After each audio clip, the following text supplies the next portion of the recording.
질의응답 토크쇼를 이제 시작하도록 하겠습니다. 오늘 질의응답 토크쇼 사회를 맡은 남관현입니다. 인사드리겠습니다. 그 3시간 거의 4시간 동안 강의 듣는 게 이게 만만치는 않습니다.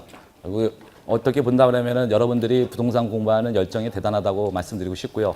아무튼 오래 기다렸지만 또 오늘 또 그래도 이 부동산 콘서트의 하이라이트인 토크쇼가 지금부터 시작할 거니까요. 여러분들 오늘 한번 기대해 주시고요.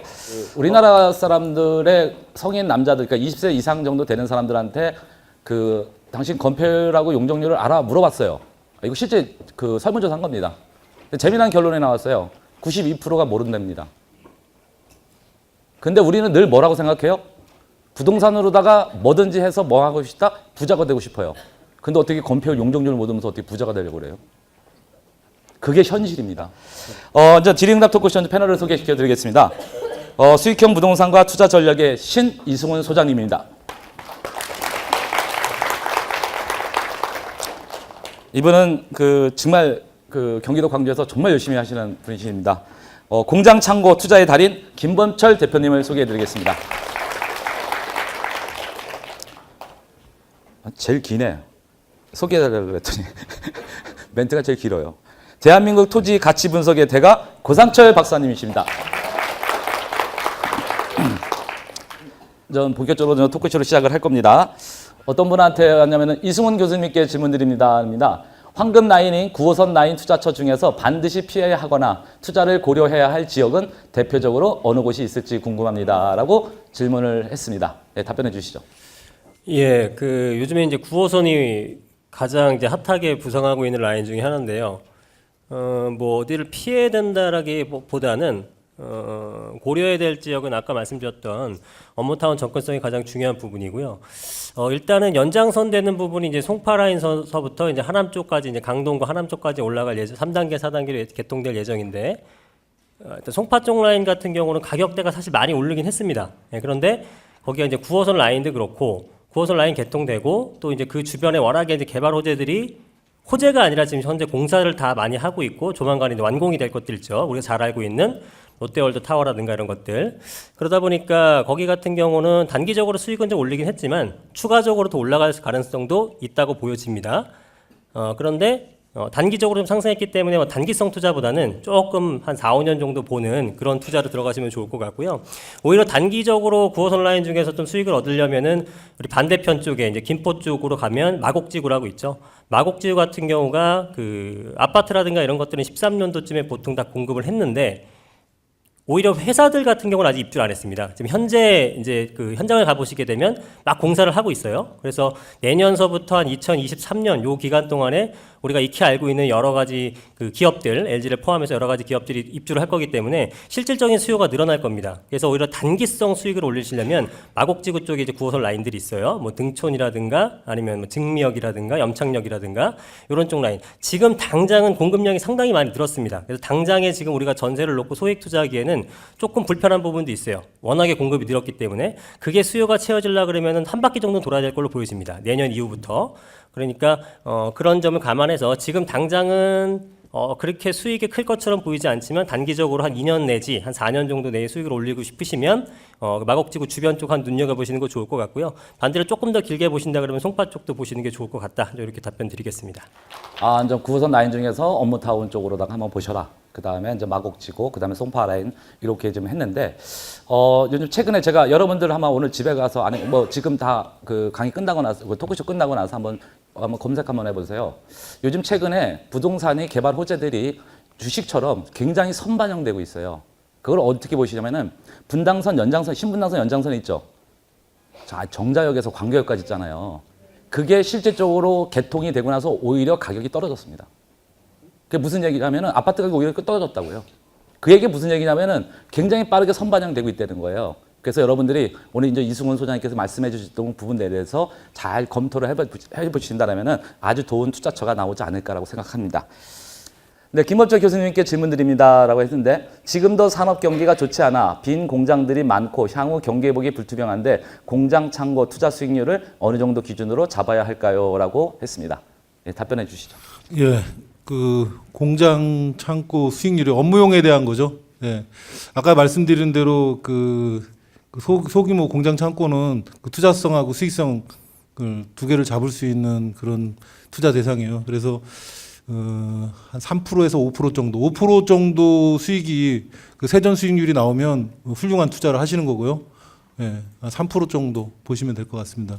그러니까 결과적으로 나중에 가서는 그런 뭐 오피스텔이라든지 이런 그런 업무용 근린상가 이런 것들이 한 뭐 지금 5% 이상 수익률이 나와야 되는 걸로 알고 있어요.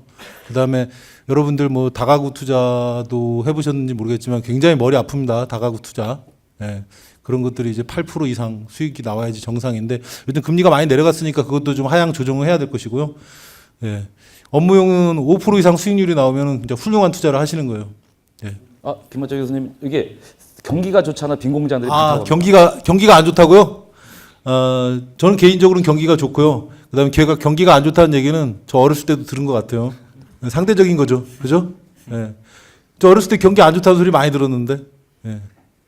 역대 대통령들 경기 부양하겠다고 했는데 실질적으로 예.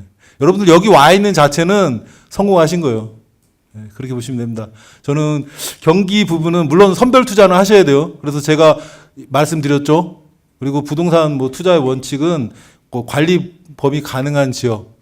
그리고 아까 제가 이제 투자 추천 지역들 말씀드렸잖아요. 그죠?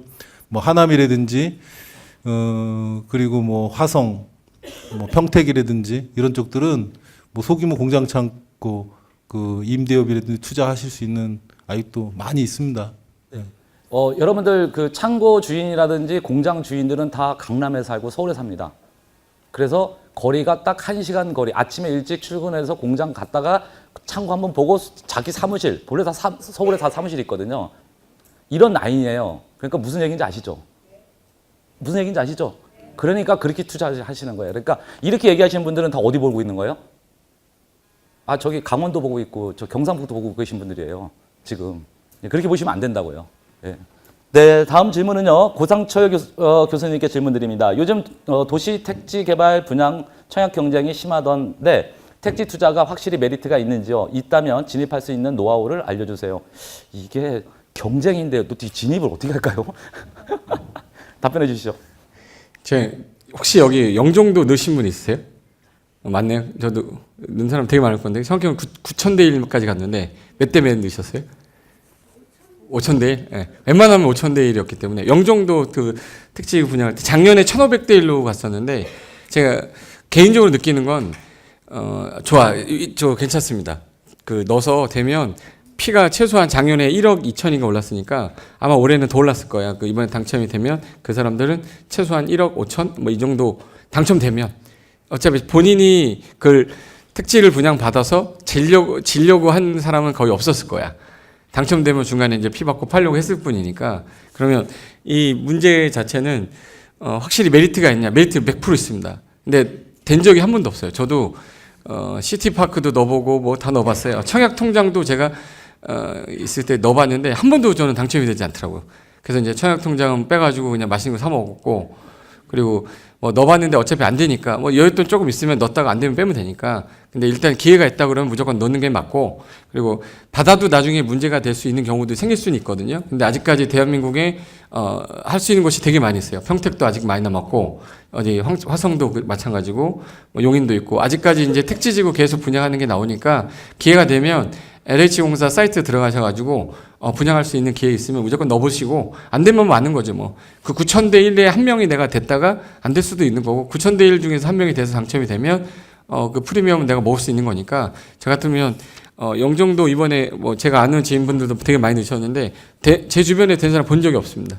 거의 되지 않을 거라고 생각하지만 만에 하나 혹시라도 이따가 1등 당첨권이 되는 분 있잖아. 그런 분은 무조건 청약 넣으셔야 되고 되면은 뭐 나중에 뭐 좀 약간 콩고물이라도 좀 떨어지게 줄 수 있게끔 하면 무조건 기회가 되면 LH 들어가서 확인하고 넣어보시기 바랍니다. 저는 무조건 메리트 있다고 생각합니다. 이게 그 택지 개발 분양하는 게 있잖아요. 단독주택이라든지 상가주택 같은 게 분양하는 게 LH공사만 하는 게 아닙니다. 도시개발 사업이 민간이 할 수 있잖아요. 그렇죠? 민간도 합니다. 근데 LH공사에서 하는 거는 토지청약 시스템이 있기 때문에 많은 사람들이 가입해 놓으면 뭐가 와요? 메일이 날라오잖아요. 그래서 경쟁이 많은 거예요. 그러면은 기본적으로 민간이 하는 그 도시개발사업지구의 택지구는요. LH공사가 거기다가 안 올려갑니다. 신문에 나와요. 공고를 신문에 한다고요. 근데 여러분들 신문 보세요? 안 보시잖아요. 오늘 집에 가져가지고 매일경제나 한국경제 꼭 보세요. 거기에 신문에 뜹니다. 이걸 모르신단 말이에요. 네, 이렇게 저기 사전 질문을 좀 받고요. 이제 여기서 이제 다시 좀 여러분들한테 이제 궁금한 사항이 있으면은 제가 이제 질문을 드릴 건데 질문해 주시면 되는데 첫 번째 일단 질문을 하실 때 먼저 손을 드시고요. 왜? 두 번째는 뭐냐면 여기 질문 내용을 여기 계신 분이 다 알아야 되니까 제가 마이크를 드릴 겁니다. 그러니까 저희 스태프분이 가서 마이크를 드릴 테니까 마이크 드릴 때까지 너무 말씀을 해주시지 말고 손을 들어주시면 되겠고요. 그 다음에 마이크를 드시고서에 꼭 누구한테 물어보실 건지 여기 앞에 있는 교수님들을 선택해 주시고서에 질문하여 주시길 바라겠습니다. 예, 지금부터 한 2개, 3개 정도만 더 받고서에 오늘 토크쇼를 마무리할 건데 먼저 나는 이게 오늘 주제의 내용이어야 돼요. 엉뚱한 내용 하시면 안 됩니다. 엉뚱한 내용을 제가 자를 거예요. 네? 무슨 얘기인지 아세요? 오늘 주제만 갖고 얘기하시라고 엉뚱한 얘기하지 마시고 오늘 한 내용 중에서 요거는 꼭 강의 중에 꼭 들어봤는데 요거는 꼭 내가 질문해서 꼭 알고 가야 되겠다 하는 분 손 들어 주십시오. 네, 여기 앞에 계시면. 아까 그 질문 중에 첫 번째 질문 9호선 라인 얘기를 하셨잖아요. 이승훈 소장님 관련해서. 그 관련해서 이제 그 마곡지구 얘기가 나왔는데요. 저도 이제 관심 있게 이제 보고 있는 쪽이 마곡인데 마곡의 그 상가 쪽 얘기를 이제 조금 그 얘기를 한번 좀 얘기를 듣고 싶어 갖고 최근에 그 상가 쪽도 어차피 기업들이 이제 2017년부터 2023년까지 입주하지 않습니까? 점차로. 그렇다면은 거기가 이제 뭐 그 교통 그 개발도 이제 완료되고 그러면 그 상가 쪽 지금 들어가는 게 타이밍이 괜찮은 거 아닌가라는 저 개인적인 생각을 하는데 그 관련해서 한번 듣고 싶고요. 예. 그 마곡지구 이제 상가 관련해서 이제 문의를 주셨는데요. 그 마곡지구 상가를 이제 관심 있으시니까 한번 알아보시겠지만 금액대가 사실 만만하진 않습니다. 굉장히 비싼 금액이고 그건 제가 아까 강의 중에도 말씀드렸지만 수익형 부동산 저금리 상태 때는 굉장히 분양가가 높게 책정될 수밖에 없습니다. 그래서 굉장히 가격이 비싸다고 판단하는데 거기서 프리미엄이 또 붙었어요. 왜냐하면 유동성, 돈들이 갈 데가 없습니다. 그러다 보니까 오피스나 상가 같은 거 찾게 되는데 상가가 위례신도시 상가라든가 마곡지구 같은 게 워낙에 유명하다 보니까 사람들이 두려움을 안 느끼려면 우리가 인지도 있는 곳, 안전한 곳으로 가게 되거든요. 내가 모르는 것은 못 가게 되죠. 그러다 보니까 우리 마곡지구 상가 같은 것도 상당히 인기가 있어서 높은 금액대로 지금 형성되어 있다라고 봅니다. 그래서 지금 금액에 사게 되면 나중에 양도 차익, 매도했을 때의 차익을 발휘하기는 굉장히 어렵다라고 느껴지고요. 다만 이제 상권이 형성이 되게 되면서 수요는 상당히 많을 거예요. 그래서 가격 월세를 그냥 꾸준히 받는 용도로는 지역에 따라 물론 틀립니다. 역세권이라든가 회사 근방에 있는 유동성을 잘 확인하셔서 동선을 확인하시는 거죠. 그래서 그런 쪽에 있는 상가를 매입했을 때는 어느 정도 기본적인 수익을 올릴 수 있을 걸로 보여집니다. 수익률은. 수익률 자체가 지금 매수해서 현재 그쪽에서 예상하는 월세 수익을 놓게 되면은 5% 내외가 나옵니다. 예, 5% 내외라도 지금 사람들이 사고 있거든요. 근데 향후에 이제 저희가 이 금리가 계속적으로 이런 상태로 된다고 보기는 어렵다고 봤을 때, 조금이라도 오른다고 봤을 때는 가격 상승분에 대해서는 좀 회의적인 시각을 갖고 있는 편이고요. 다만 그 월세를 받는 거에 대해서는 동선만 잘 파악하셔서 그런 라인 쪽에 상가를 하시게 되면 꾸준하게 워낙에 이제 수요가 많기 그 유동성은 많기 때문에 꾸준하게 월세를 받는 것은 전혀 무리가 없겠다. 이렇게 좀 말씀드릴 수 있습니다. 네, 역시 그 답변 잘 주셨고요. 역시 상가는 역시 유동성이죠. 유동인구가 많아야지 되는 거니까 여러분들 그 유동인구를 처음에 가는데 유동인구 모르잖아요. 나중에 생겼지. 가장 좋은 방법이 하나 있어요. 뭔지 아세요? 술을 한 잔 먹고 들어가시면 아세요. 무슨 얘기인지 아냐면은 술 좋아하시는 분들은 빨리 찾아요. 왜? 귀찮거든요, 걷는 게. 그렇죠? 그러니까는 자기가 걸어보고 나서 역사에서 나왔다. 그러면 갈 때, 그럼 어디 아파트 단지가 있다. 그러면 걸어갈 때 가장 짧은 길을 선택하게 돼요. 네, 그래서 한번 해보시면은 상가는 역시 발품을 많이 팔아야 됩니다. 부동산도 마찬가지지만 이제 그거 좀 열심히 해주고요. 다른 분 질문 한 더 받겠습니다. 네, 뒤에 분요. 예, 고상철 박사님께 질문드리겠습니다. 제가 지금 일산 동구 식사동에 2,000평 저희가 지금 다 공동주택 빌라를 계획 중인데요. 96세대. 근데 지금 계획관리지역이고 그다음에 제한보험구역이어서 61사단 지금 심의가 들어가야 되는 상황인데요. 다른 거는 제가 좀 교육을 받아서 좀 알겠는데 그 분양이 잘 될 것인가에 대한 예측은 어떤 방식으로 어떤 자료를 봐야 좀 예측을 할 수 있을까 해서요. 분양률이 제가 가장 걱정이 될 수 있습니다. 뭐 저도 그런 거 생각 되게 많이 봤어요. 뭐 예를 들어 내가 지어서 팔 건데 분양을 어떻게 할 거냐, 이게 되게 중요한 거잖아요. 일단 마지막에 파는 게 중요하니까. 근데 식사지구 같은 경우는 워낙 거의 세대수가 많기 때문에 지금 상황에서 볼 때는 내가 만약에 그걸 지어서 팔겠다 그런 거는 일단 가장 효율적인 방법은 중개업 하시는 분을 잘 아시면 분양은 다 어떻게든 되더라고요. 내가 이제 분양할 때 어떤 좀 실력 있는 중개사 어떤 몇 분을 잡아서 뭐 건당 얼마 더 주겠다 그러면 다 분양은 다 돼요. 내가 욕심을 좀 버리면 분양하는 거는 문제가 없는데, 그 식사동은 개인적으로 제 생각할 때 좀 멉니다. 약간 그 일산 쪽에서 약간 먼 쪽이다 보니까 수요층이 많지는 않은데, 그래도 이제 그 자이 쪽 말씀하시는 거죠? LG 자이 쪽에. 그쪽은 거의 그래도 제가 알기로는 지금 뭐 분양이 뭐 다 돼서 뭐 입주까지 뭐 다 진행한 걸로 알고 있는데, 확정이 돼서 내가 만약에 빌라를 분양하겠다 그러면 위치적으로 봤을 때는 그렇게 좋은 그 위치는 아니지만 분양하는 것까지는 제가 볼 때는 뭐 주변에 중개사분들 좀 잘 활용하시면 분양하는 건 문제가 없는데, 금액을 조금 어느 정도 선에서 할 건지 그것만 잘 잡으시면 분양하는 데는 거기 문제는 없을 것 같습니다. 답변이 되는지 모르겠네요. 네, 답변해 주신 고상철 박사님한테 박수 좀 부탁드리겠습니다. 마지막으로 딱 한 번만 받을 건데요. 중요한 거는요. 일단은 질문도 짧게 해주시고요. 그래서 답변도 빨리 해주세요. 네, 마지막으로 한 번만 더 받겠습니다. 네, 왼쪽에 계신 분. 안녕하세요. 고상철 박사님한테 그 주제가 나홀로 하는 소액 토지 투자법 해가지고 1,000만 원 이렇게 돼 있잖아요. 굉장히 메리트가 있는데 아파트 같은 경우는 뭐 소액으로 하는 거는 이해를 하겠는데, 제가 한 2년 반 동안 미친 듯이 수도권하고 찾아봤거든요. 근데 3,000만 원, 5,000만 원 갖고는 사실 택도 없더라고요. 그리고 이렇게 찾아보면은 공인중개사 분들이 이제 콧방귀도 안 껴요. 1억 미만 가고 뭐 그런 부분들은 실제로. 근데 어떻게 이게 소액 투자로 이게 가능한지 저는 일단 물건이 제일 없습니다. 물건이 제일 없어. 없는 이유가, 예를 들어서 내가 지금 현재 여윳돈이 있는 사람인데 돈이 자금이 필요해가지고 내가 이 땅을 좀 팔려고 내놨어. 근데 그걸 예를 들어서 1,000만 원짜리 때문에 땅을 팔려고 내놓는 사람이 없어요. 2,000만 원짜리 땅 내놓거나 이러진 않아요. 거의 다 물건이 경공매 물건이에요. 그러니까 소액은 거의 경공매 물건으로 나온 것들 중에서, 공매 물건은 뭐 예를 들어서 검색을 하면 내가 1,000만 원에서 3,000만 원 치면 검색하면 쭉 나옵니다.